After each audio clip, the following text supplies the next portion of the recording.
हमारी संस्कृति, हमारे संस्कार सदा रहें हमारे साथ। सब्सक्राइब करें तिलक।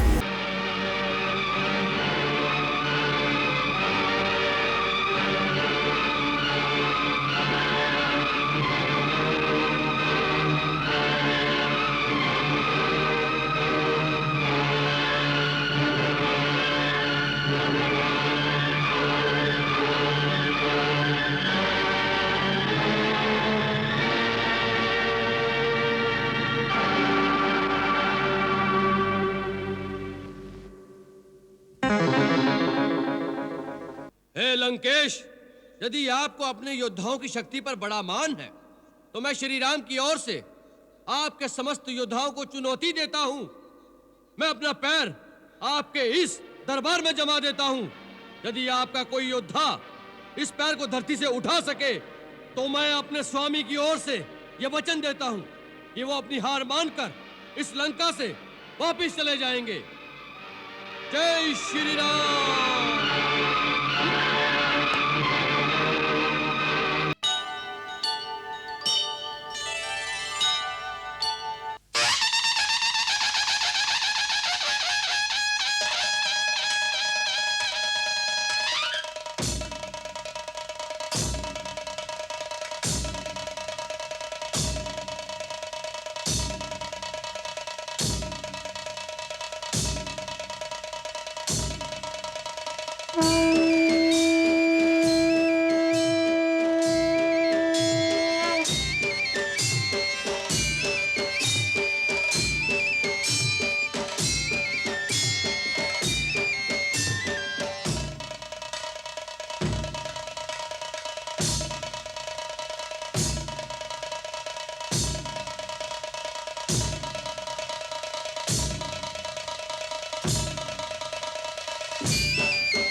संग्राम की तैयारियां संग्राम की। उस ओर रावण जय सबल इत सुदृढ़ सेना राम की। इत सुदृढ़ सेना राम की। जयकार सैनिक कर उठे निज स्वामियों के नाम की। निज स्वामियों के नाम की। वह पूर्ण होगा राम से अभिलाष है जिस काम की। अभिलाष है जिस काम की। वह पूर्ण होगा राम से अभिलाष है जिस काम की। अभिलाष है जिस काम की।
प्रभु, सेना की अलग अलग टुकड़ियां अपने अपने निश्चित स्थानों पर स्थित हो चुकी हैं। हमारे युद्धपति और सेनापति अपने अपने बताए हुए निर्धारित मोर्चे पर आपकी आज्ञा की प्रतीक्षा में खड़े हैं। आपका संकेत मिलते ही आक्रमण आरंभ हो जाएगा। अब आप निश्चय कीजिए कि पहला धावा किस ओर से किया जाए। महाराज सुग्रीव, हमारे मन में एक विचार है। आक्रमण करने से पहले रावण को एक अंतिम अवसर दिया जाए। इसके पहले कि हमारे वीर योद्धा इस सुंदर नगरी का विध्वंस कर डालें, यदि रावण सीता को सम्मान सहित लौटाकर हमारी शरण में आ जाए तो हम उसे क्षमा कर देंगे। क्षमा कर देंगे भैया? उस पापी को जिसने जगदंबा जैसी पुनीत सीता माता का हरण किया, देवों को हानि पहुंचाई और हमारे पिता तुल्य महात्मा जटायु का निर्दयता से वध कर दिया? लक्ष्मण, नहीं भैया, जिसने मेरे देवतुल्य भैया के हृदय को दुख पहुंचाया है, उसे मैं क्षमा करने की अनुमति नहीं देता। लक्ष्मण, शास्त्र कहता है कि सामर्थ्यवान को क्षमा का गुण नहीं त्यागना चाहिए। दया ही वीर की शोभा होती है। देवगुरु बृहस्पति ने राजनीति की शिक्षा देते हुए कहा है, निजी क्रोध की अभिव्यक्ति के लिए किसी एक व्यक्ति को पाप का दंड देते हुए यदि उसकी प्रजा और निर्दोष प्राणियों का सर्वनाश होने की संभावना हो तो वीर पुरुष निज रोष का शमन करके क्षमा के गुण को अपनाए और शत्रु को अपने पाप के प्रायश्चित करने का अवसर दे। यही राजधर्म है, यही राजनीति है। प्रभु, यह मंत्रणा राजोचित भी है और धर्मोचित भी। अब प्रश्न यह है कि अपना दूत बनाकर किसे भेजा जाए, क्योंकि दूत ऐसा होना चाहिए जो परम बुद्धिमान हो, परम वीर भी हो, क्योंकि ऐसा शत्रु किसी समय छल भी कर सकता है। भैया, फिर तो हमें हनुमान को भेजना चाहिए। नहीं। क्यों? शत्रु यही सोचेगा कि सारी वानर सेना में एक ही वीर योद्धा है जिसे बार बार भेज रहे हैं। प्रभु, मेरे मत से युवराज अंगद को इस कार्य के लिए भेजा जाए। मैं इस विचार से सहमत हूं। अंगद परमवीर है और धैर्यवान है। वार्तालाप की चतुराई अच्छी प्रकार जानता है, इसलिए वो एक आदर्श दूत सिद्ध होगा। अंगद, तुम युवराज हो, तुम्हें यह काज स्वीकार है? प्रभु, इतने विद्वान ज्ञानवानों के होते हुए भी मुझे इस योग्य समझा, मेरा धन्य भाग्य। आपने मेरा गौरव बढ़ा दिया कृपा निधान। दूत का बड़ा दायित्व होता है अंगद। शत्रु को भरी सभा में अपने स्वामी का संदेश सुनाना और अपनी बात से सहमत कराना, अपने स्वामी की शक्ति का इस प्रकार बखान करना कि अपने स्वामी का सम्मान भी बना रहे और सामने सुनने वाले को अपना निरादर भी ना लगे। आत्मसंयम दूत का सबसे बड़ा गुण है अंगद। प्रभु, जिसके सर पर आप वरधस रख दें, वो बुद्धि, विवेक, गुण और ज्ञान की खान बन जाता है कृपा निधान। तुम क्या उद्देश्य लेकर जा रहे हो, इसे भली भांति समझ लो।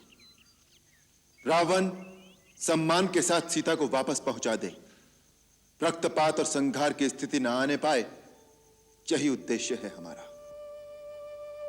तुम हमारी ओर से शांति दूत बनकर जा रहे हो वाली कुमार। शांति संदेशा राम का ले जाओ युवराज,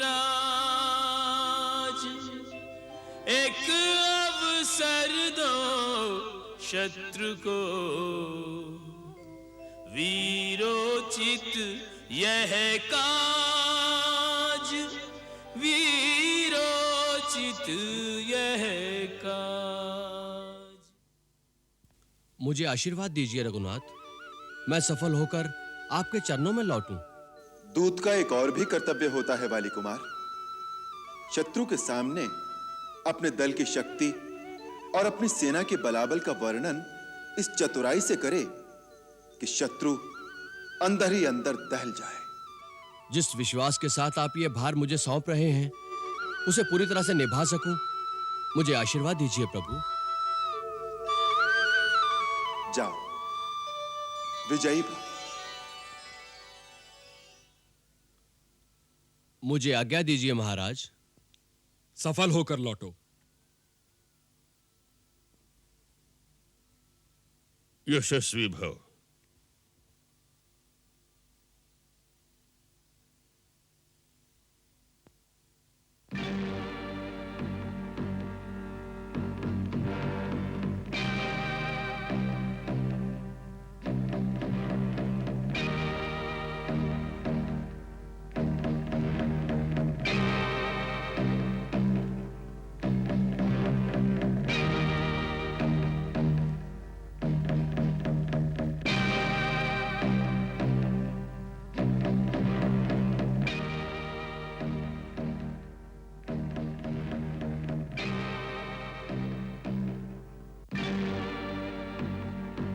सावधान!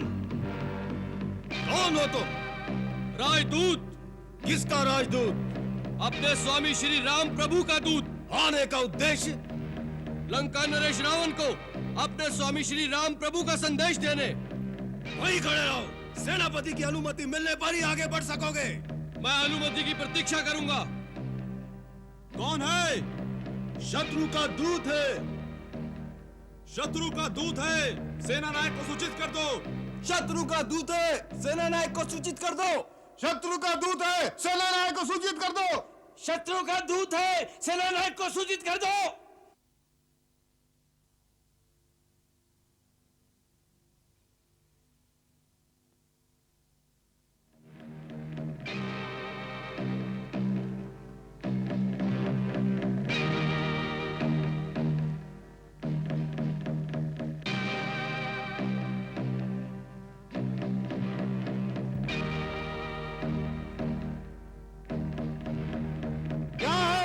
सेना नायक जी शत्रु का दूत है, अंदर आने की आज्ञा चाहता है। आने दो, परंतु उससे कहो कि अपनी सेना को पीछे लौटा दे, तत्पश्चात द्वार खोले जाएंगे।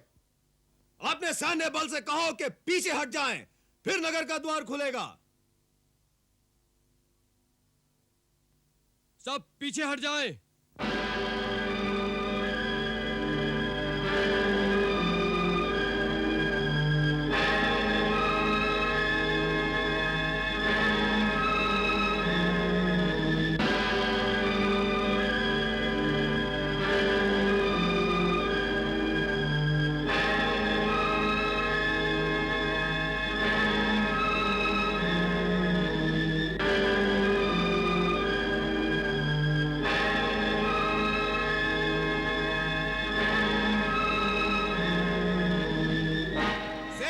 चली गई है, द्वार खोल दिए जाए।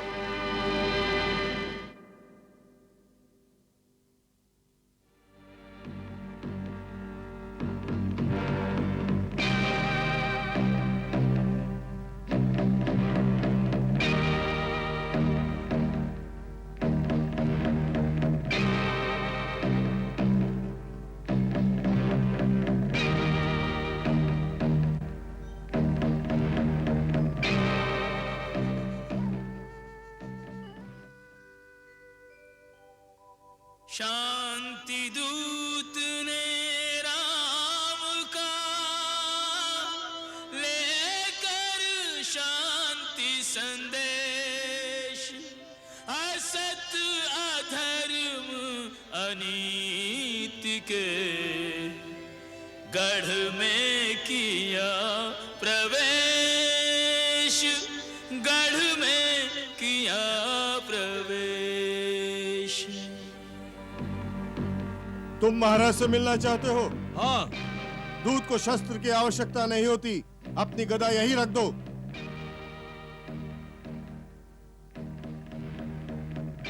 जय श्री राम।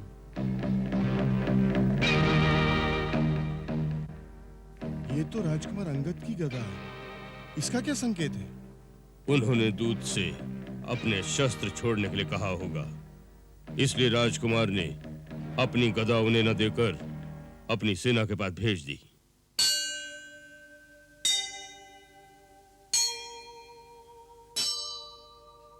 महाशक्तिन को यह ध्यान रहे, पृथ्वी पे वृथा विध्वंस न हो, कोई न अकाल मरे जग में, और वंश कोई निर्वंश न हो, को नीति अनीति में भेद करे, यदि राम सरीखो हंस न हो, पृथ्वी धस जाए रसातल में, पृथ्वी पे जो धर्म को अंश न हो।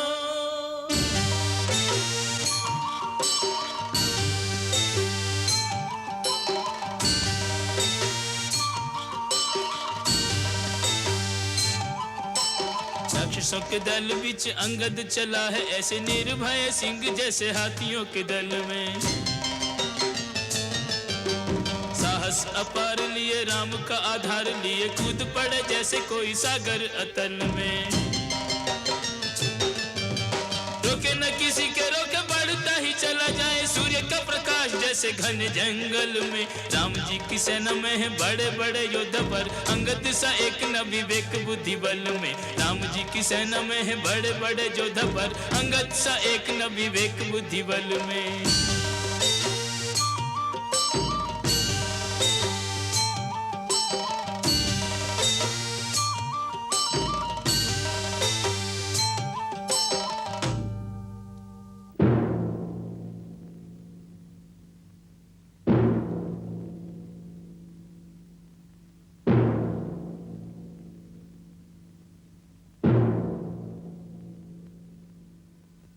लंकेश्वर की जय हो। क्या है महाराज? शत्रु का एक दूत आया है, उसका कहना है कि वो एक ऐसा प्रस्ताव लाया है जिससे युद्ध करने की आवश्यकता नहीं पड़ेगी और लंका में शांति बनी रहेगी। शांति का प्रस्ताव लाया है? वाह राम, युद्ध से पहले ही शांति दूत भेज दिया। अभी तो हमारी चंद्रहास की चमक तुमने देखी ही नहीं, पहले ही डर गए।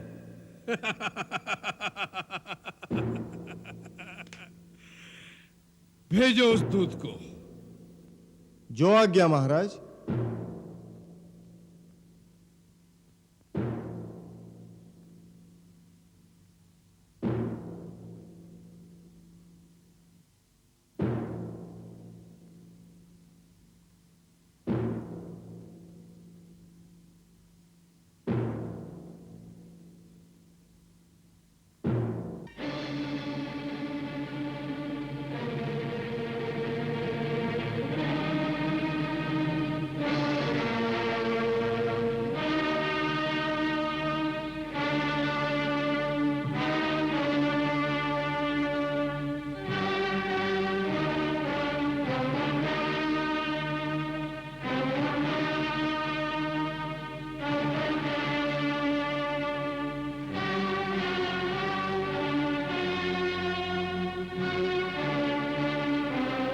वानर, कौन हो तुम और क्या संदेश लेकर आए हो?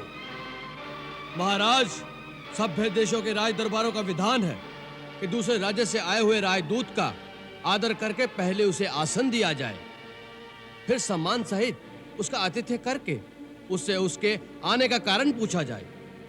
मूर्ख, इतना भी नहीं जानते कि राजदूत उसे कहते हैं जिसे किसी राजा ने भेजा हो। जंगल से आए हुए किसी भिखारी के भेजे हुए वानर को राजदूत नहीं कहते। आप राजा की बात करते हैं लंकेश्वर? मैं जिनका दूत हूं वो तो राजाओं के भी राजा है, राजेश्वर हैं। वो केवल इस भूमि खंड के ही नहीं वरन तीनों लोकों के स्वामी हैं।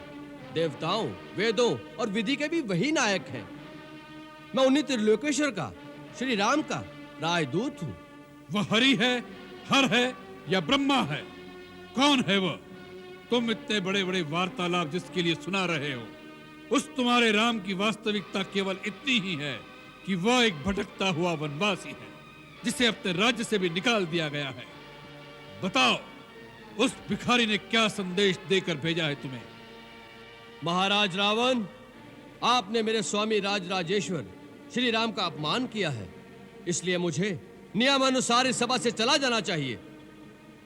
राजदूत का सम्मान उसके राजा का सम्मान होता है, इसलिए राजदूत का प्रथम कर्तव्य है कि वो अपने सम्मान की रक्षा करे, क्योंकि मेरे अपमान का अर्थ होगा मेरे स्वामी राजराजेश्वर श्री राम का अपमान।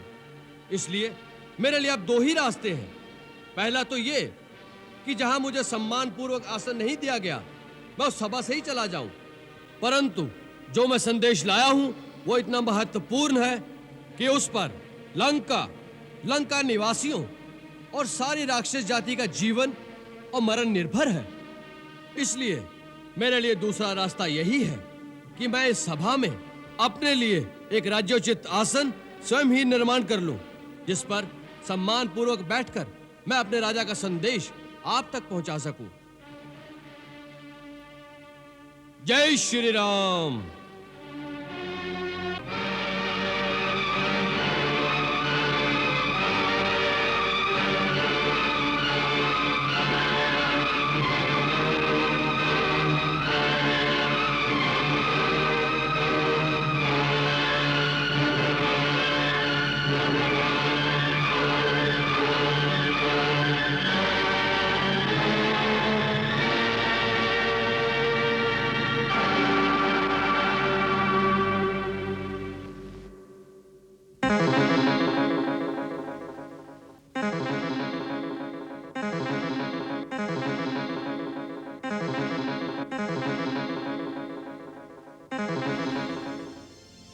अंगद ने कहीं देखो नहीं ऐसा राजा असभ्य अनीति को शासन। तीनों लोक के राजा के दूत को बैठन को नहीं देत जो आसन। आग लगी अंगद के अंग में, सुन अभिमान भरे संभाषण। पूछ बिना कहीं पूछ न होती सो, डार लियो निज पूछ को आसन। डार लियो निज पूछ को आसन।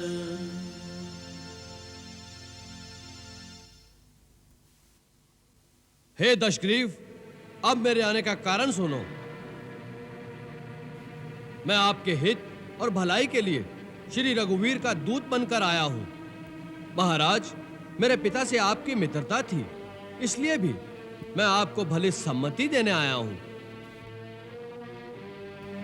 आपका उत्तम कुल है, आप पुलस्त्य ऋषि के पौत्र हैं। आपने शिव जी और ब्रह्मा जी की पूजा करके उनसे बहुत से वर पाए हैं और आपने सब काम सिद्ध किए हैं। उसी शक्ति से आपने समस्त लोकपालों को भी जीत लिया है, परंतु फिर आपने किसी संगदोष अथवा कुमति के कारण उन शक्तियों का दुरुपयोग करके ऋषि, देवता, गंधर्व, अप्सरा, नाग, यश और राजाओं का बड़ा अपराध किया है। उसी राजमत से अंधे होकर आप अब जगत जननी सीता जी को हर लाए हैं। जब पाप कर्म इस प्रकार अपनी पराकाष्ठा को पहुंच जाते हैं तो दैवी शक्तियों को पाप का नाश करना ही पड़ता है, परंतु उस नाश के साथ ही पापी की घोर दुर्गति होती है। उसका अंत बड़ा भयानक होता है और मृत्यु उपरांत उसकी दशा अत्यंत दुखदायी होती है। आपके पाप आज आपको उसी सीमा पर ले आए हैं। मैं आपके हित के लिए आपको यही परामर्श देने आया हूं कि यही एक ऐसा क्षण है जब आप चाहे तो श्री राम से क्षमा मांगकर उनकी शरण में चले जाएं। श्री राम की यह आन है कि सच्चे हृदय से शरण में आने वाले के दोषों को नहीं देखते। जिसने शरण में आकर पुकारा कि मेरी रक्षा कीजिए, प्रभु मेरी रक्षा कीजिए, ऐसी आर्त पुकार सुनते ही प्रभु अपने शरणागत को अभय प्रदान कर संसार के समस्त दुखों से मुक्त कर देते हैं। उनके बाणों में तीनों लोगों को एक साथ भस्म कर देने की शक्ति होते हुए भी वो एक सच्चे वीर की भांति दया को नहीं छोड़ते। इसलिए आप मेरी मानिए, इसी समय गले में कुल्हाड़ी डालकर और दांतों में तिनका दबाकर अपने समस्त कुटुंबियों के साथ श्री राम की शरण में जाकर माता जानकी को बड़े आदर के साथ उनके पति को लौटा दें। श्री राम ऐसे उदार और कृपालु हैं कि आपके क्षमा शब्द कहने से पहले ही वो आपको क्षमा कर देंगे। अच्छा, हमारे क्षमा मांगने पर वे हमें क्षमा कर देंगे, इस बात का तुम हमें विश्वास दिलाते हो? हम सीता को लेकर अपने कुटुंब सहित दांतों में तिनके दबाए उनसे क्षमा मांगने के लिए इतनी दूर उनके शिविर तक जाएं और वे हमें क्षमा न करें और बंदी बना ले तो सारा जग हम पर हंसेगा। इस बात का विश्वास हमें कैसे हो? महाराज रावण, प्रभु पर विश्वास रखना ही पड़ता है। जिसे प्रभु पर पूर्ण विश्वास नहीं होता उसे प्रभु की प्राप्ति कभी नहीं हो सकती। आपको आश्वस्त करने के लिए मैं इतना बता दूं कि जब वानर सेना ने सुसज्जित होकर लंका को चारों ओर से घेर लिया और सब लंका पर धावा बोलने के लिए श्री राम प्रभु की आज्ञा की प्रतीक्षा कर रहे थे, तो उस समय उन करुणा के सागर ने मुझे बुलाकर स्वयं कहा कि जाओ, रावण से जाकर कहो कि मैं युद्ध की ज्वाला में लंका की निर्दोष प्रजा की आहुति नहीं देना चाहता। यदि वो जानकी को पूरे सम्मान के साथ मेरे हवाले कर दे तो मैं अभी उसे क्षमा कर दूंगा और लंका से वापस चला जाऊंगा। मैं शांति चाहता हूं। तुम मेरे शांति दूत बनकर महाराज रावण के पास जाओ। यह बात राम ने स्वयं कही? तुम मुझे मेरी सीता दे दो, मैं वापस चला जाऊंगा। मैं युद्ध नहीं करूंगा, मुझे शांति चाहिए। जी महाराज, उन्होंने स्वयं कहा था। यही बात तो हम तुम्हारे मुंह से सुनना चाहते थे। यही बात राम ने कही कि मैं युद्ध नहीं करूंगा, मुझे शांति चाहिए। मूर्ख, इस बात में तुझे राम की करुणा दिखाई दी, उसका भय दिखाई नहीं दिया कि रण क्षेत्र में रावण के सामने आने के विचार से ही उस धनुर्धारी के हाथ पांव कांपने लगे। जिसकी प्रिय पत्नी को कोई हर के ले गया हो, उस शत्रु के लिए इतने महीनों से उसके रक्त में प्रतिशोध की कोई ज्वाला नहीं भड़की, तो फिर वो क्षत्रिय का रक्त नहीं होगा। वो तेरा परमवीर जो भिखारियों की भांति हमसे सीता की भीख मांग रहा है, उससे जाकर कह दो कि सीता कोई भिक्षा में देने वाली वस्तु नहीं है।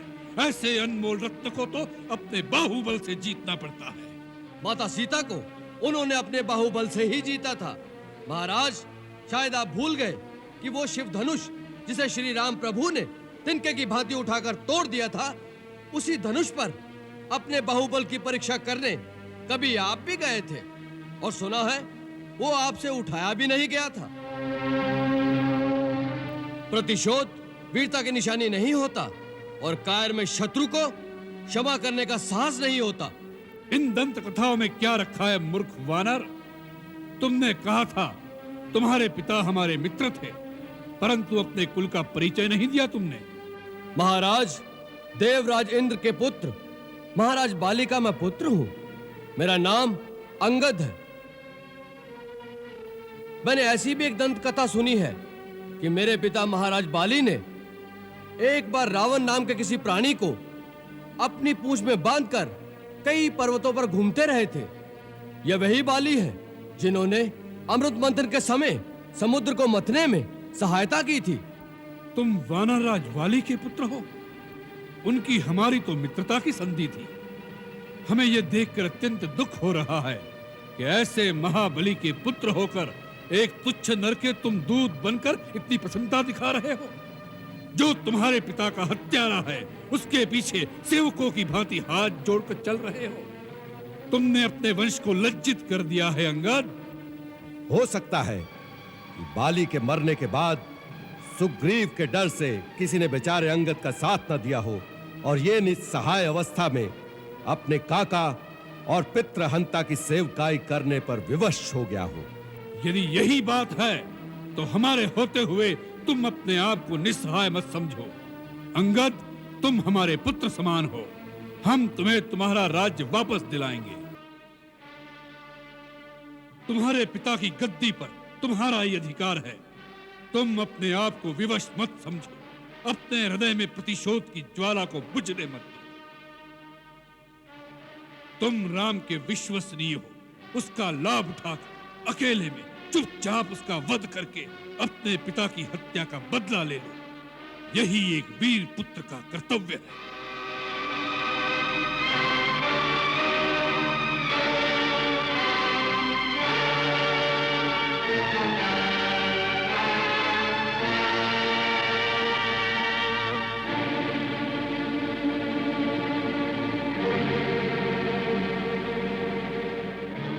हे दशानन, आप बार बार वीरता का बखान कर रहे हैं, परंतु सच्ची वीरता के गुण नहीं जानते महाराज। प्रतिशोध वीरता की निशानी नहीं होता और कायर कभी शत्रु को क्षमा करने का साहस नहीं कर सकता। यदि श्री राम प्रभु आपके अपराधों को भूलकर आपको अपनी शरण में आश्रय प्रदान कर दे, तो यह उनकी महानता है, उनकी उदारता है, उनकी परम वीरता है, कायरता नहीं। जिन्होंने अपने बाणों से आपकी नानी ताड़का, आपके मामा मारीच, आपके भाई खर दूषण जैसे योद्धाओं को आपकी विशाल सेना समेत अकेले ही मार दिया, उन्हें शक्तिहीन मत समझिए। वो तीनों लोगों के स्वामी हैं। मेरे महाबली पिता ने मरते समय मुझे ये भेद बताया था और आज्ञा दी थी कि मैं उनके श्री चरणों की सेवा करता रहूं। इसलिए आपको मुझ पर दया करके मेरी सहायता की आवश्यकता नहीं।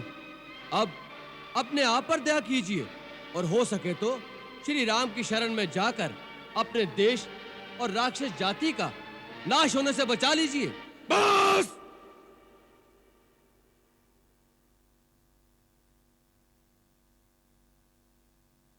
बहुत हो चुका ये प्रलाप। मतिमंद, तूने रावण की शक्तियों को नहीं पहचाना। हमारा हाथ खड़क की ओर जाता है तो आकाश में लोकपाल भय से कांपने लगते हैं। जिन भुजाओं ने स्वयं कैलाश को उठा लिया था, उन भुजाओं के फड़कने मात्र से देवता, गांधर्व और नक्षत्र भी भय से सांस रोक लेते हैं। तुम्हारी सेना में ऐसा एक योद्धा तो बताओ जिसके साथ युद्ध करने में रावण को आनंद मिले। आपने सत्य कहा, हमारी सेना में ऐसा कोई नहीं जो आपसे लड़ने में शोभा पाए। नीति कहती है कि प्रीति और बैर बराबर वालों से ही करना उचित है। आप जैसा पापी, कामी, स्त्री लोलुप जो छुपकर धोखे से पराई स्त्री को चुराता फिरे, ऐसे नीच के साथ युद्ध करके किसकी शोभा बढ़ेगी? सावधान अंगद!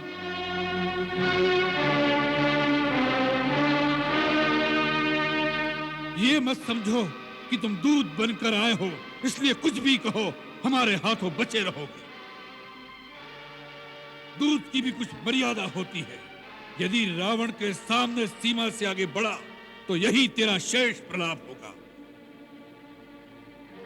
अब आगे, यदि तुझे रावण की सहायता नहीं चाहिए तो उसके क्रोध से डरो। रावण रावण कितनी बार इस नाम को दोहराएंगे महाराज? मैं ये जानना चाहता हूँ कि जगत में कितने रावण हैं। मैंने कितने ही रावणों के नाम अपने कानों से सुन रखे हैं। महाराज, इनमें से आप कौन से रावण हैं? एक रावण तो मैंने सुना है कि वो राजा बाली को जीतने पाताल में गया था। वहां बच्चों ने उसे घुड़साल में बांधकर बहुत पीटा था। तब बाली ने ही उसे दया करके छुड़वा दिया। और एक रावण के विषय में मैंने सुना है कि सहस्त्रबाहु ने एक जंतु की भांति कीड़ा समझकर पकड़ लिया था। तब पुलस्त मुनि ने उसे छुड़वा लिया था। एक और रावण की बात कहने में संकोच लगता है, क्योंकि कहते हैं मेरे पिताश्री उसे अपनी काख में दबाकर अपनी पूजा करते रहे।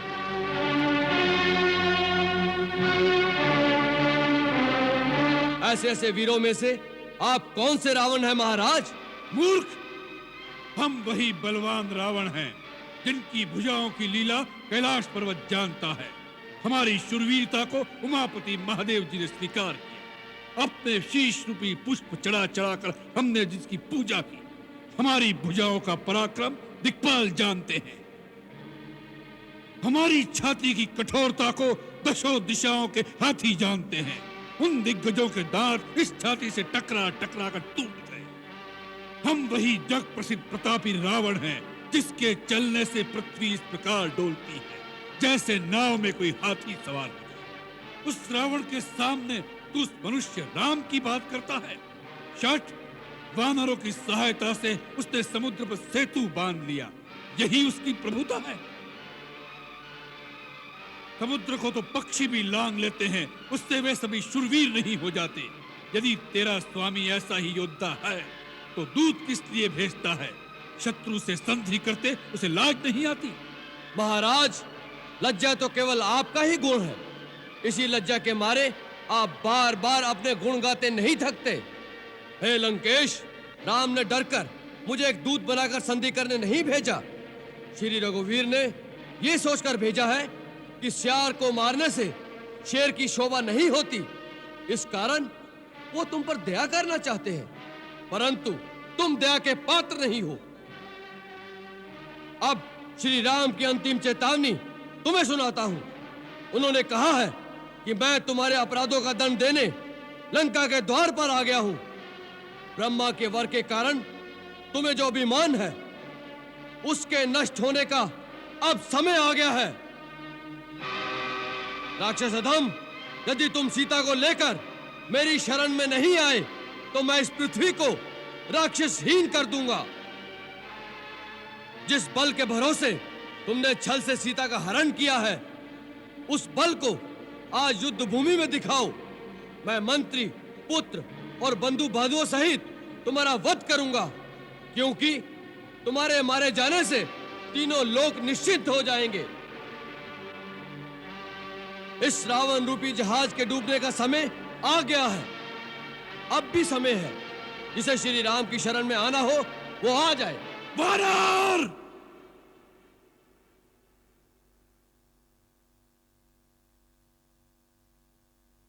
अब इसने अपने जीने का अधिकार खो दिया है।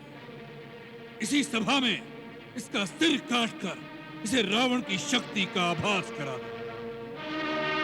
आज्ञा का पालन हो।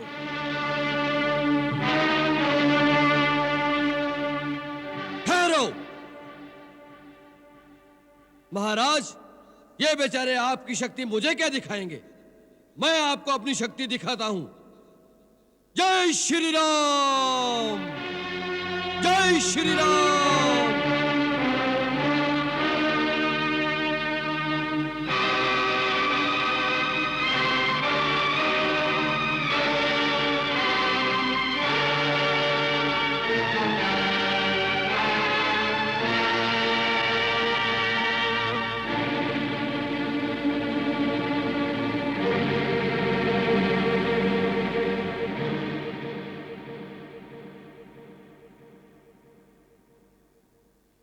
हे लंकेश, यदि आपको अपने योद्धाओं की शक्ति पर बड़ा मान है तो मैं श्री राम की ओर से आपके समस्त योद्धाओं को चुनौती देता हूं।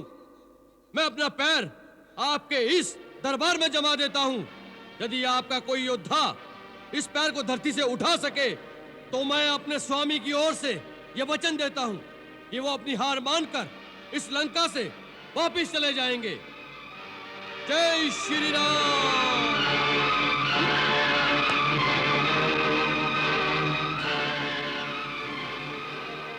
समुझ प्रताप राम कपि को पा, सभा माझ पन करि पद रोपा। जो मम चरण सकसी सठ टारी, फिरहि राम सीता मैं हारी।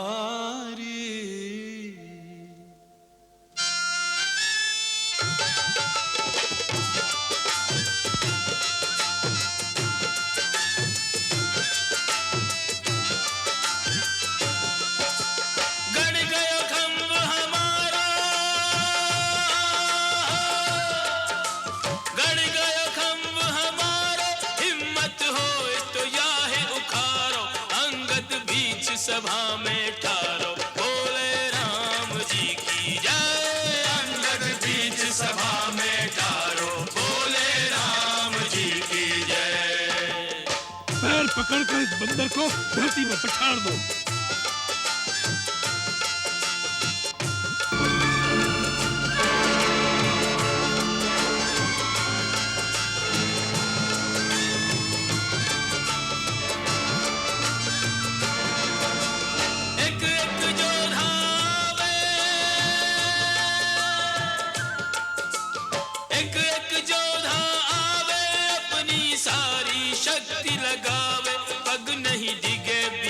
मुस्कावे रे बोले राम जी की जय।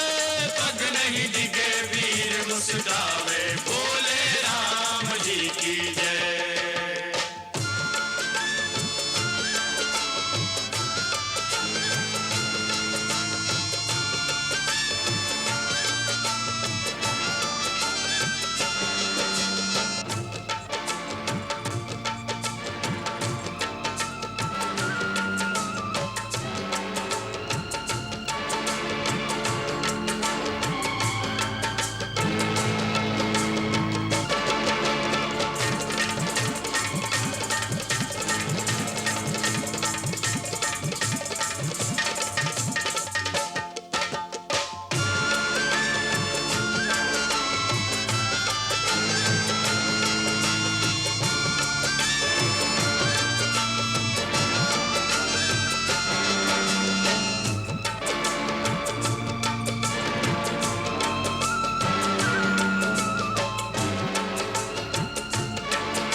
मुस्कावे रे बोले राम जी की जय। पग नहीं डिगे वीर मुस्कावे बोले राम जी की जय।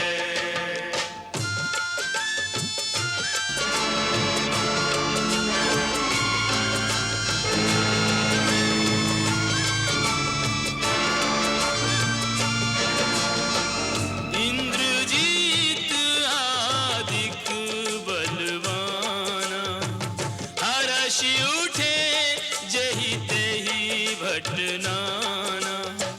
सत नहीं डोले जैसे सतवंती नारी को, मन नहीं डिगे जैसे साधु ब्रह्मचारी को। अटल विश्वास जैसे प्रभु के पुजारी को। पग है अटल यो अंगद बलधारी को। सभा अचंबित सारी, ओ सभा अचंबित सारी। ऐसो नहीं देखो प्रणधारी, या को राम भरोसा भारी। बोले राम जी की जय, या को राम भरोसा भारी।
मूर्ख, चरण पकड़ने हैं तो जाकर श्री राम के चरण पकड़, जिनके चरणों में मुक्ति का द्वार है।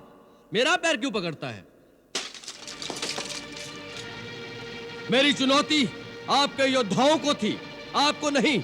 आपको तो मैं फिर यही कहूंगा, श्री राम के चरण पकड़ लीजिए तो आपका कल्याण हो जाएगा। मैं कल सूर्योदय तक का समय देता हूं, उसके पश्चात लंका पर चढ़ाई कर दी जाएगी।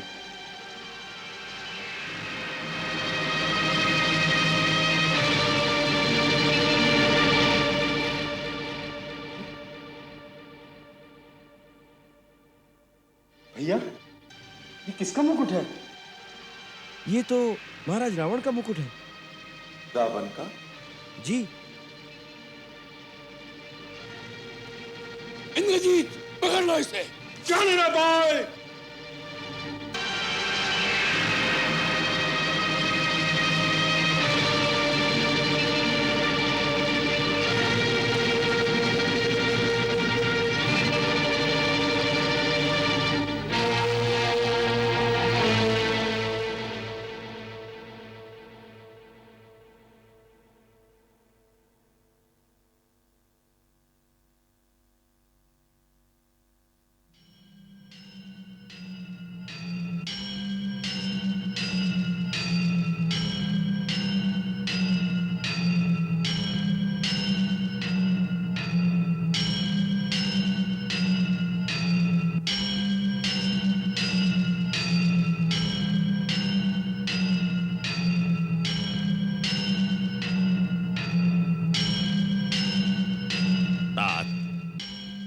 यद्यपि अंगद के शांति प्रस्ताव को तुमने ठुकरा दिया है, फिर भी बात अभी तक तुम्हारे हाथ में है। एक रात में तुम होनी को बदल सकते हो, विप्लव का मुख मोड़ सकते हो। विप्लव? कैसा विप्लव? कहां मच गया विप्लव? जिस रक्तपात की तुम तैयारी कर रहे हो वो विप्लव नहीं तो और क्या है? यह तो वीरों की रण क्रीड़ा है नाना जी।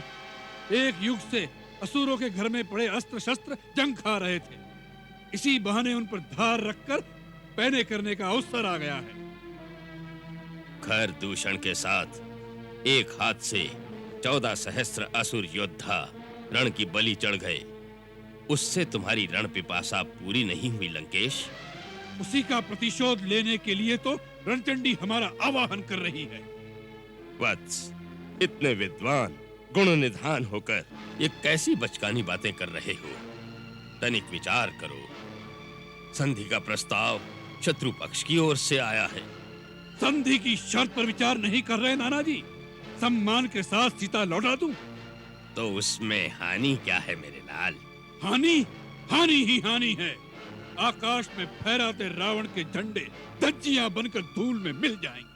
दसों दिशाएं हमारे नाम पर थूकेंगी। दसों दिशाओं के विजेता ने थूक कर चाट लिया। बड़ी अकड़ के साथ सिंह बनकर सीता को उठा लाया था और सियार के समान भयभीत होकर उसे वापस लौटा दिया। इस प्रस्ताव को मानना ही हमारी पराजय है नाना जी। पुत्र, तुम इस सच्चाई से मुंह मोड़कर बैठे हो कि सारा लोकमत राम के साथ है। देवता, नाग, गंधर्व, ऋषि मुनि, यहाँ तक कि जिन ब्रह्मा और शिव शंकर के वरदान पर अभिमान कर रहे हो, वो भी तुम्हारे कार्य को अधर्म मानकर राम की विजय की ही कामना कर रहे हैं। तुम दिग्विजयी हो, परंतु दिगंत में तुम्हारा हित चाहने वाला कोई नहीं है लंकेश। वत्स, भगवान ब्रह्मा ने देव और दानव ये दो ही पक्ष बनाए हैं। देवताओं का बल है धर्म और दानवों का पक्ष अधर्म, परंतु अंत में विजय धर्म की ही होती है। आपने दिग्विजय के लिए सब लोगों में धर्म का नाश किया है और अधर्म को बढ़ाया है। अब वही अधर्म सर्प बनकर हमें डसना चाहता है। उधर ऋषियों और देवताओं का धर्म उनके पक्ष की वृद्धि कर रहा है। यदि यह युद्ध हुआ तो विजय उनकी ही होगी। उन तुच्छ वानर और मानवों की विजय होगी। नाना जी, आपको यह मतिभ्रम कैसे हो गया? जिन्हें तुच्छ वानर समझ रहे हो, उनमें कितने देवताओं के गुप्त अंश हैं, ये आप नहीं जानते। उनकी सेना में श्वेत और ज्योतिर्मुख भगवान सूर्य के पुत्र हैं, हेमकूट वरुण का, नल विश्वकर्मा का और महापराक्रमी दुर्धर वसु का पुत्र है। नील अग्नि का पुत्र है। राजकुमार अंगद जो आज दरबार में आया था, वो देवराज इंद्र का नाती है। महाबली मैंद और द्विविद दोनों अश्विनी कुमार के पुत्र हैं और इन दोनों ने ब्रह्मा जी की आज्ञा से अमृत पान भी किया है। वे अमर हैं। वृक्षराज जामवंत, जिसे आप बूढ़ा समझते हो, वो ब्रह्मा का पुत्र बहुत शांत दिखता है, परंतु उसकी चोट बड़ी असह्य होती है। उसने देवासुर संग्राम में इंद्र की बड़ी सहायता की थी। अमृत मंथन के समय भी वो उपस्थित था। लंकेश, इनमें से हर एक अकेला ही लंका का विनाश कर सकता है। महाराज, प्रातः युद्ध आरंभ होने से पहले ये अंतिम अवसर है, इसीलिए मैं बार बार आपको यही समझा रहा हूं कि इस युद्ध में राक्षस जाति का विनाश हो जाएगा। मुझे सारे अपशकुन राक्षसों की पराजय के दिखाई दे रहे हैं। अपशकुन? कैसे अपशकुन दिखाई दे रहे हैं? नगर के चारों ओर सियार और गिद्ध भयानक शब्द कर रहे हैं। दिशाएं धूल से मलिन हो गई हैं। यज्ञ, बलि का हविष्य कुत्ते खा जाते हैं। घरों में पाले हुए पक्षी और मृग आदि सूर्य की ओर मुंह करके रोने लग जाते हैं। लंकेश, वही राजा चिरकाल तक शासन कर सकता है जो अवसर और समय को देखकर शकुन अपशकुन का विचार करके शत्रु से संधि कर ले। वीरता पर बुद्धि का अंकुश आवश्यक है, इसलिए कभी युद्ध न करना अधिक बुद्धिमानी होता है। राजन, इससे अच्छा अवसर फिर नहीं आएगा। संधि का प्रस्ताव वैरी पक्ष से आया है। इस समय आपका मस्तक ऊंचा है। आपको इसका दूसरा रूप दिखाई नहीं दे रहा नाना जी? हमारी शक्ति से भयभीत होकर शत्रु ने संधि के लिए हाथ बढ़ाया है। यही हमारी विजय का प्रथम लक्षण है। जाइए, निश्चिंत होकर अपने घर में विश्राम कीजिए। राजनीति और रणनीति में सर खपाने की अब आपकी आयु नहीं रही।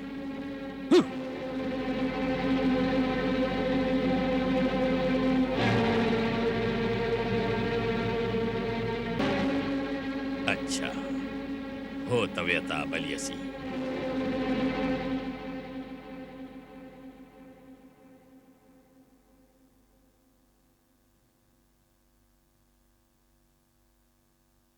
दानवराज मैं, हे धर्मपिता, रावण का करबद्ध नमस्कार स्वीकार कीजिए।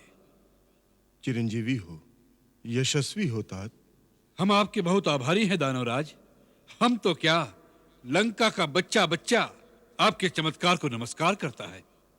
एक जंगली उद्दंड वानर ने संसार की सर्वोत्तम लंका को उजाड़ दिया। आपने लंका को पूर्ववत सुसज्जित कर दिया, मानो आग की लपटों में तपकर सोने की लंका और चमक उठी हो। लंका की ये चमक युग युग तक अमिट बनी रहे, इसी चिंता से आतुर होकर मैं आपके द्वार पर आया हूं राक्षस राज। लंका का राजा आपका उपकार मानता है दानवराज। आप उससे जो चाहे मांग सकते हैं। इस समय दानवराज मैं नहीं, एक पुत्री का पिता अपने जमाता के द्वार पर कुछ मांगने आया है। पुत्री का पिता, कन्यादान दाता, पुत्री के द्वार पर कभी कुछ मांगने नहीं जाता, वो सदा देता ही रहता है। यही युग युग की रीति है। पुत्री के कल्याण की कामना, बेटी के सुख सौभाग्य की रक्षा करने का तो हर पिता को सदा अधिकार है लंकेश्वर। उससे वो कभी मुक्त नहीं हो सकता। लंकेश्वर की महारानी की चिंता से आप उसी दिन मुक्त हो गए थे जिस दिन से हमारी भार्या के रूप में उसका भाग्य आपने हमारे साथ बांध दिया था। अब उसके कल्याण की कामना करना आपका काम नहीं, ये हमारा कर्तव्य है। हे परम प्रतापी लंकेश, लंकानाथ, ये मेरी पुत्री मंदोदरी के कल्याण का प्रश्न नहीं, महर्षि पुलस्त्य की आने वाली पीढ़ियों, विश्रवा के वंशजों की सुरक्षा का प्रश्न है। आप कहना क्या चाहते हैं वही बात कहिए। इधर उधर की बातों में भटकने का समय नहीं है हमारे पास। तुम्हारा पिता तुलसोसुर तुमसे हाथ जोड़कर विनती करता है कि सीता के मोह से अपने मन को मुक्त कर लो। क्यों? किस लिए? इसलिए कि वह वन वन भटकने वाला वनवासी कुछ भालू वानरों को इकट्ठा करके हमें गिदड़ भभकी दे रहा है। तुम उस वनवासी तपस्वी को पहचान नहीं रहे हो तात? आपने जान लिया? आपने पहचान लिया उसे? हाँ, मेरे अंतर्चक्षु कहते हैं कि वो कोई और नहीं, साक्षात सर्वशक्तिमान त्रिलोकीनाथ है। कौन है त्रिलोकीनाथ? हमसे बड़ा कौन है तीनों लोकों में आज? तात, तुम तो त्रिलोक विजेता हो, वो तो त्रिलोक रचयिता है, साक्षात विष्णु का अवतार है। अवतार है, विष्णु का अवतार है। दानवेश्वर, लगता है आप हमारी मान्यता को मिटाने की ठान कर आए हैं। जिस अखिलेश्वर का अवतार मान आप हमें उसके सन्मुख झुकाने आए हैं, स्वयं उस साक्षात वैकुंठेश्वर विष्णु के सामने भी हम नहीं झुके। उसके सुदर्शन चक्र का प्रहार हमें तिल भर भी झुका नहीं सका, तो उसका अवतार हमारे लिए किस गिनती में है? ये न भूलिएगा दानवराज कि लंकेश दशानन का शीश कट सकता है, झुक नहीं सकता, और दशानन का शीश झुकाने वाला पृथ्वी पर भी पैदा नहीं हुआ।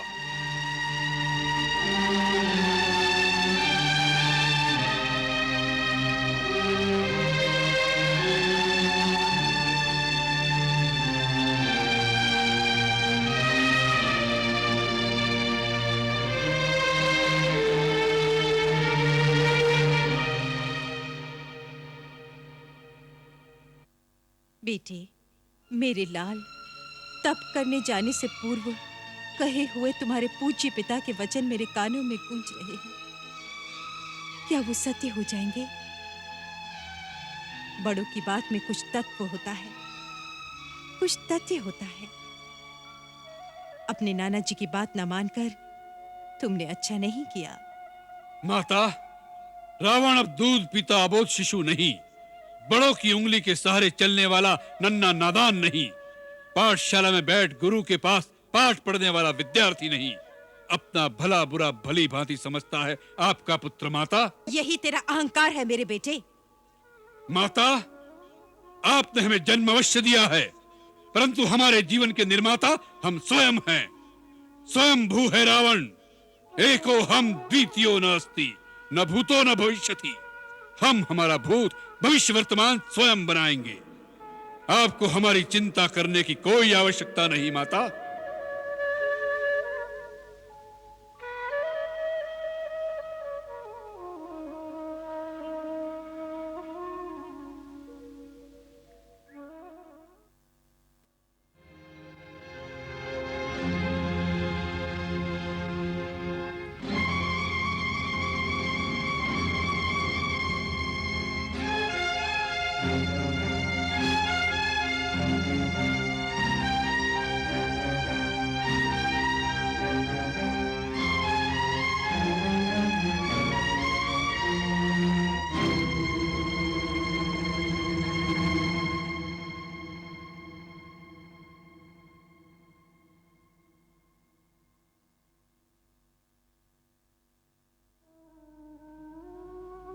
नाथ, समस्त गुरुजन आपको समझा रहे हैं।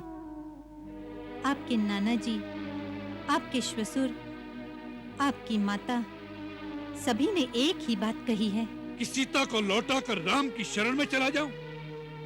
यदि यही बात तुम भी कहने वाली हो तो हमारा उत्तर भी सुन लो। ये नहीं हो सकता, नहीं हो सकता, कदापि नहीं हो सकता। रावण सीता को अपनी रानी बनाएगा, उसे लौटाएगा नहीं। परंतु सीता मानेगी तब ना। मानना ही पड़ेगा। रावण की इच्छा का विरोध करना देवी देवताओं के लिए भी संभव नहीं, तो बेचारी सीता क्या है? महाबली, आप चर अचर, देव, दानव, मानव, यम, कुबेर, दिक्पाल, यहाँ तक कि साक्षात काल को भी अपने भुजबल से जीत सकते हैं, परंतु एक सती सतवंती नारी के मन को नहीं जीत सकते। स्त्री का हृदय तो दया, ममता और स्नेह का अगाध सागर है। स्त्री प्रेम में पंखुड़ी के समान कोमल है, परंतु अपने सत्य धर्म के पालन में वो हिमालय से भी अधिक अविचल है। पर्वत तो भूचाल से दहल भी सकते हैं, परंतु स्त्री का हृदय बड़े से बड़े प्रलोभन और भीषण से भीषण भय से भी अपने धर्म से कण भर भी विचलित नहीं होता। तो रावण भी जो निश्चय कर लेता है, उससे कण तो क्या अणु भर भी पीछे नहीं हटता। सीता या तो रावण के वनवास में रहेगी या यही उसकी चिता जलेगी। प्राणनाथ, ये दुराग्रह करने का अवसर नहीं है। अंगद केवल एक ही रात का समय दे गया है। ये अंतिम निर्णय की रात है। यदि ये रात्रि संधि के बिना बीत गई तो लंका केवल इतिहास के पन्नों पर ही लिखी रह जाएगी। यदि आप चाहें तो इतिहास और काल के धारे को मृत्यु से जीवन की ओर मोड़ सकते हैं। राक्षस जाति की आने वाली पीढ़ियां आपकी ऋणी रहेंगी। मित्रता और संधि के लिए आगे बढ़े हुए राम के हाथ को स्वीकार कर लीजिए नाथ। महारानी मंदोदरी, इन सब बूढ़े कायरों ने मिलकर तुम्हारी मति भ्रमित कर दी है। उनके डराने से भयभीत होकर भावावेश में आकर आप क्या कह रही है ये नहीं जानती। आप एक तुच्छ वनवासी नर के चरणों में शीश झुकाकर उनसे क्षमा मांगने को कह रही हैं। रावण को, उस रावण को जो तीनों लोकों का विजेता है, उस रावण को जिसमें धरती तो क्या शिव समेत कैलाश पर्वत को गेंद की भांति उठाने की शक्ति है, उस रावण को जो दरबार में नवग्रहों को अपने सामने खड़ा रखता है, उस रावण को एक तुच्छ नर के सामने गिड़गिड़ाने को कह रही हैं। नहीं, मैं उस रावण को कह रही हूँ जो उस रेखा को भी पार न कर सका, जो उस तुच्छ वनवासी नर के छोटे भाई ने अपने धनुष से धरती पर खींच दी थी। हाँ, मैं उसी रावण से कह रही हूँ कि इतना अहंकार अच्छा नहीं होता। मंदोदरी! हाँ स्वामी, यदि इस समय मैं आपकी आंखों पर बंधी हुई अहंकार की पट्टी खोलकर आपको वास्तविक सत्य के दर्शन न करा दूं, तो मैं अपने कर्तव्य पालन से वंचित रह जाऊंगी। क्योंकि हर पत्नी का ये धर्म है कि कुमार्ग पर भटके हुए पति को सत्य की राह पर ले आए। जैसे कि हर अच्छे मित्र का कर्तव्य है कि वो अपने मित्र से गाली सुनकर भी उसे कुमार्ग से बचा कर ले जाए, ऐसा ही पत्नी का भी धर्म है। पत्नी से बड़ा मित्र और कोई नहीं होता नाथ। हम मित्र समझकर ही तुम्हारे पास आए थे कि हमारे थके हुए मन को थोड़ी शांति मिल जाए, परंतु तुम भी हमें प्रवचन सुनाने लगे। मैं विवश हूँ स्वामी। मेरा एक पत्नी का रूप है तो मेरा एक माँ का भी रूप है। पत्नी और माँ, ये दोनों रूप मुझे इस समय विवश कर रहे हैं कि अपने पति और पुत्रों की सुरक्षा के लिए, उनके प्राणों को एक अनावश्यक युद्ध से बचाने के लिए मैं उस राजा से भिड़ जाऊं जो अपने अहंकार के मद में सारी प्रजा को युद्ध की आग में झोंकने जा रहा है। महारानी मंदोदरी, जिसे तुम अहंकार का मद कहती हो, वह आत्मसम्मान की भावना है। एक कायर पुरुष की पत्नी होने से एक वीर पुरुष की विधवा होने में अधिक सम्मान है। जो भिखारियों से भीख मांगता फिरे, ऐसे पति के जीवित रहने से क्या लाभ? तुम उस पर कभी मान नहीं कर सकोगी। प्राणनाथ, आप ये क्यों नहीं समझते कि जिन्हें आप बार बार वनवासी और भिखारी कह रहे हैं, वो स्वयं जगन्नाथ हैं। वे कोई साधारण मानव नहीं हैं, सर्वशक्तिमान साक्षात विष्णु हैं। विष्णु! विष्णु! जगन्नाथ विष्णु! सब इसी भ्रम में भूले, कपोल कल्पना में भरमाए हुए हैं। नहीं नाथ, ये भ्रम नहीं, सत्य है। वो स्वयं विश्व नियंता चराचरपति श्रीमन नारायण ही हैं, जिनके विराट स्वरूप में अखिल ब्रह्मांड समाया है। ब्रह्मलोक जिनका शीश, पाताल जिनके चरण, सूर्य चंद्र जिनके नेत्र, मेघमंडल जिनके काले केश हैं, भयंकर काल जिनके भ्रकुटी संचालन से गतिमान होता है, वेद जिनकी वाणी, शिव जिनका अहंकार, ब्रह्मा जिनकी बुद्धि है, उत्पत्ति, पालन तथा प्रलय जिनकी चेष्टा है, उन्हीं चराचर पति ने राम नाम धारण करके नर रूप लिया है। आप उन्हें क्यों नहीं पहचानते नाथ? तुम्हारे इस वर्णन से हम भयभीत नहीं हुए, हमारा उत्साह दुगना हो गया। यदि वह विष्णु भी है तो आज वो भी ब्रह्मा और शिव की भांति रावण की शक्ति को देख ले तो उसके लिए अच्छा ही है। ऐसा लगता है कि काल के वश में होने के कारण आपके हृदय में ज्ञान उत्पन्न ही नहीं होता। स्वामी, काल किसी को लाठी लेकर नहीं मारता, वो प्राणी के धर्म, बल, बुद्धि और विचार को हर लेता है और फिर ऐसे प्राणी को आपकी ही भांति भ्रम हो जाता है। आपके पुत्र मारे गए, नगर जल गया, अब भी अपनी भूल का सुधार कर लीजिए। मैं आपके चरण छूती हूँ, श्री राम से वैर त्याग दीजिए। हम उन बूढ़े भीरुओं के उपदेश से दुखी होकर तुम्हारे पास आए थे कि तुम हमारी क्लांति मिटाकर हमें थोड़ा सुख, थोड़ी शांति दोगी, परंतु ऐसा लगता है कि तुम्हारे कक्ष में आने की हमने भूल की। सकल जतन करके भई मंदोदरी हताश, दंभी को दिखे नहीं, कंठ काल को पाश, अति भयभीत अमंगल सो पति की करनी पर पछतावे, इष्ट को कोई अनिष्ट न होए, सो मन ही मन निज इष्ट मनावे। मूढ़ भया 10 मूढ़न वारो, कहे ताहि मूढ़ के जो समझावे, जान की लेवा ले आयो रे जान की, रावण को अब कौन बचावे। हाँ पुत्री, सबने उसे बहुत समझाया है, परंतु वो पापी तुम्हें छोड़ने की बात सुनना भी नहीं चाहता। उसके नाना माल्यवान ने, उसकी माँ कैकसी ने और उसके श्वशुर दानवराज मय ने उसे बहुत समझाया है कि एक स्त्री के लिए लंका का विनाश हो जाएगा।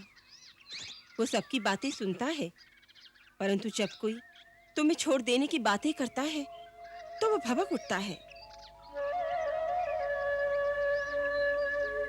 तुम्हारे पति श्री राम ने एक शांति दूत भेजकर उसे एक अंतिम अवसर भी दिया, परंतु ऐसा लगता है पुत्री कि अब युद्ध के बिना तेरी मुक्ति नहीं हो सकती।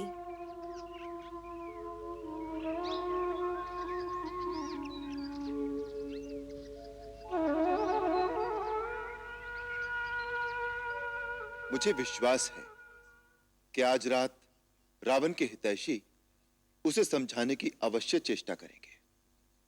राजकुमार अंगद रात भर का जो समय उसे दे आए हैं, उसे एक रात में इतिहास बदल भी सकता है। यदि उस दंभी को सद्बुद्धि आ जाए तो ना। हो सकता है आ भी जाए। महाराज विभीषण के गुप्तचरों की सूचना है कि माता कैकसी और नाना माल्यवान के अतिरिक्त उसके श्वशुर दानवराज मय ने भी उसे युद्ध न करने का ही परामर्श दिया है। परंतु वो अहंकारी मान जाएगा, उसमें मुझे संदेह है प्रभु। आपके आदेशानुसार मैंने उसे हर प्रकार से सन्मार्ग पर लाने, उसकी सद्बुद्धि को जगाने का पूरा प्रयत्न किया, परंतु मेरा कार्य निष्फल रहा। नहीं राजकुमार, तुम्हारा कार्य निष्फल नहीं रहा। हम तुमसे बहुत प्रसन्न हैं। तुमने एक दूत के दायित्व को अत्यंत पटुता और चतुराई के साथ निभाया है। इतिहास तुम्हारे इस प्रयत्न को सदा सराहेगा। आने वाले काल में राजदूत आत्मसम्मान की भाषा तुमसे सीखेंगे। हमें तो यह सबसे अच्छे लगा राजकुमार, अपनी वीरता से शत्रु दल के नायकों के मस्तक अपने चरणों में झुकवा लिए, परंतु रावण के आने पर अपना पांव क्यों उठा लिया? रगड़ने देते उसे भी अपना मस्तक। परंतु उसका मुकुट तो प्रभु के चरणों में गिरा दिया। हे युवराज, ये बताओ कि दशानन के शीश की शोभा, ये राज मुकुट किस तरह तुम्हारे हाथों लगा? कैसे भरी सभा में से लंकेश्वर के मस्तक से उतारकर इसे भैया के चरणों में डाल दिया। हे वीर लक्ष्मण, रावण के शीश का मुकुट उतारने वाला मैं कौन? इसे तो श्री राम प्रभु ने ही स्वयं उसके शीश से उसी दिन उतार दिया था जिस दिन महाराज विभीषण को लंकेश्वर घोषित करके महाराज विभीषण का लंकाधिपति के रूप में राज्याभिषेक किया था। धन्य हो युवराज अंगद, क्या अनुकूल बात कही है। धर्म, अर्थ, दंड, भेद, ये नीति निपुण नरेश के विशेष गुण होते हैं। उन्हीं के प्रतीक मुकुट के रूप में धारण करके राजा अपने राज धर्म का पालन करता है, किंतु रावण अनीति की राह पर अग्रसर होकर इन सारे गुणों का हनन कर चुका है। इसलिए हे कौशल नरेश, रावण के वो सारे गुण आपके चरणों में आ गए हैं जिनके धारण करने का अधिकार आप विभीषण जी को प्रदान कर चुके हैं। अंगद सत्य कह रहा है प्रभु। अब रावण का शीश केवल आपके तीखे बाणों का लक्ष्य बनने का अधिकारी रह गया है। हे दीनानाथ, जो अभागा आपकी दया को अपने ही अहंकार से ठुकरा दे, उसके नाश को अब कौन रोक सकता है? फिर भी जाने किस संभावनावश मन में यह अपेक्षा थी कि रावण हमारा शांति प्रस्ताव मान लेता।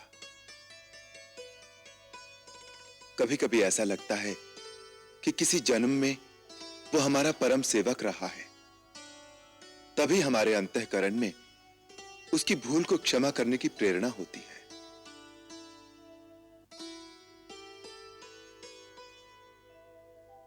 महाराज विभीषण, अपने गुप्तचरों से पूछिए कि क्या दूत को नया संदेशा लाए हैं।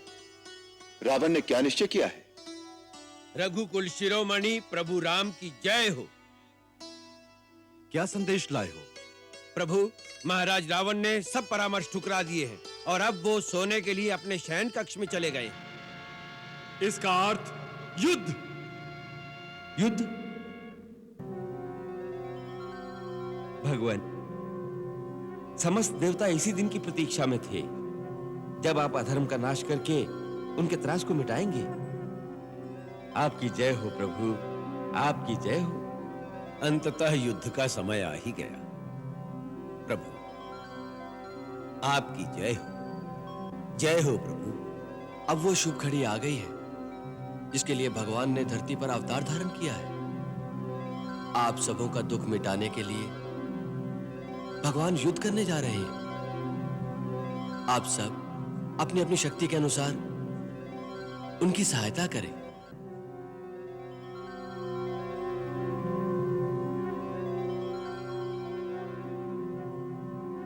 वो समय आ गया है। हर युग में जब जब अधर्म और पाप की शक्तियां इतनी बढ़ जाती हैं कि संसार से न्याय, धर्म और नीति का लोप हो जाता है, उस समय धर्म की पुनर्स्थापना के लिए भगवत शक्तियों को अवतरित होकर पाप शक्तियों से युद्ध करना पड़ता है। आज वही ऐतिहासिक क्षण आ गया है। इस समय संसार की समस्त आध्यात्मिक शक्तियों को अपना अपना योगदान देने के लिए धर्म की सेना का साथ देना चाहिए। अतः आज से हम मानसिक दृष्टि से युद्ध भूमि का निरीक्षण करते रहेंगे। हमारा एकांत भंग न किया जाए।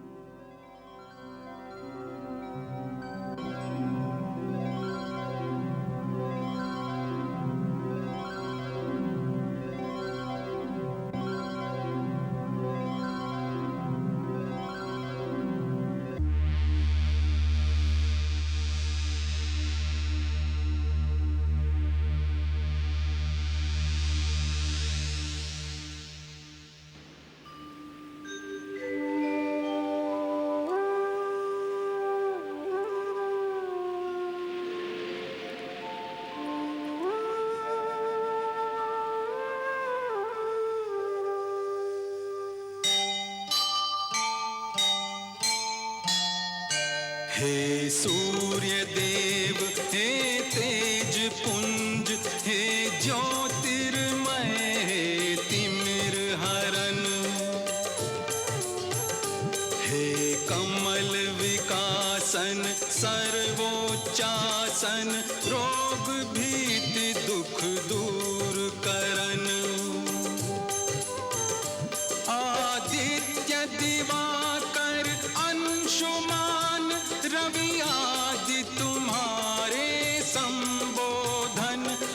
सूर्य वंश के मूलनाथ तब राम करे शतकोटि नमन।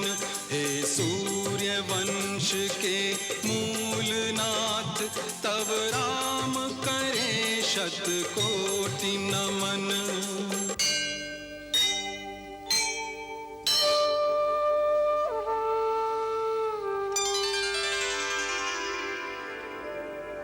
ॐ जवाकुसुम संकाशम्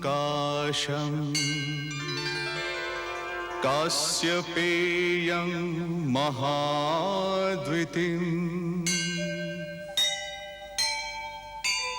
धन्तारिं सर्वपापघ्नम् प्रणतोऽस्मि दिवाकरम्।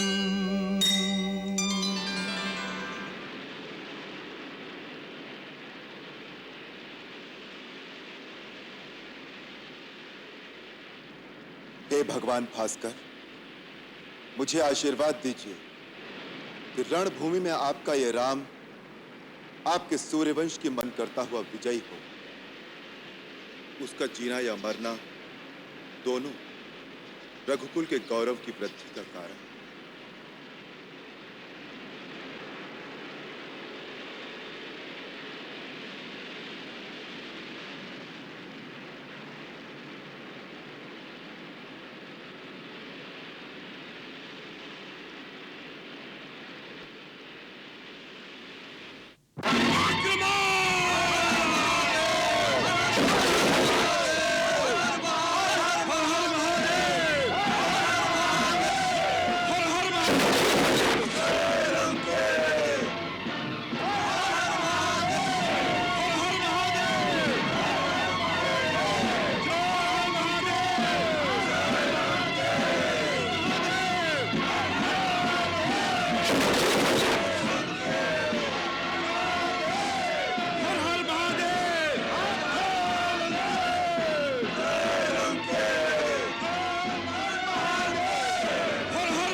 लंकापति महाराज रावण की जय हो। लंकेश्वर की जय हो। महाराज, राम की सेना ने चारों द्वारों को घेर लिया है और बाहर से ही मुख्य द्वारों और प्राचीरों को बहुत भारी क्षति पहुंचाई है। महाराज, उन्होंने कई सुरक्षा चौकियों को विध्वंस कर दिया है। उनके द्वारा आकाश मार्ग से फेंकी हुई शिलाओं से नगर के भीतर भी बहुत हानि हुई है। महाराज, नगर के अंदर तो भगदड़ मची हुई है।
युवराज इंद्रजीत का क्या विचार है?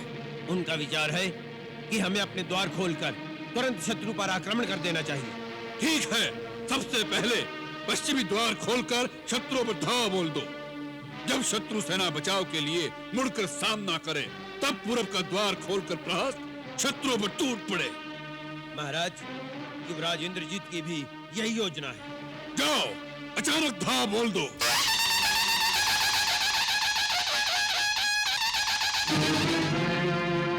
जय लंकेश!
वज्रमुष्टि छोटे छोटे सैनिकों पर वार कर रहा है।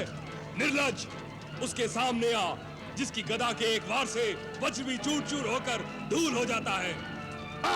स्वयं महाराज सुग्रीव, अच्छा हुआ आप आए। पहले दिन ही एक बड़ा मोती हाथ लगा। सुग्रीव, वज्रमुष्टि के प्रहार से यह मस्तक कंधे पर नहीं रहेगा। दुष्ट, नीचे उतर। सुग्रीव गिरीवाहीन हो जाएगा। बढ़ बढ़ कर बातें मत कर, युद्ध कर, युद्ध। वज्रमुष्टि के मुष्टि प्रहार को इंद्र का वज्र भी सहन नहीं कर सका। संभाल सुग्रीव की गदा का प्रहार।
प्रभु, ये वज्रमुष्टि लंका की सुरक्षा का एक वज्र था जो आज महाराज सुग्रीव ने तोड़ दिया।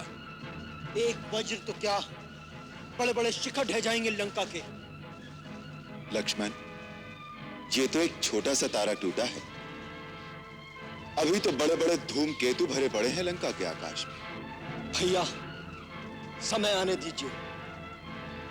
आपके श्री चरणों के प्रताप से लंका के आकाश में केवल रघुवंश का सूर्य ही चमकता रह जाएगा और ये सारे धूमकेतु उसके प्रकाश में विलीन हो जाएंगे।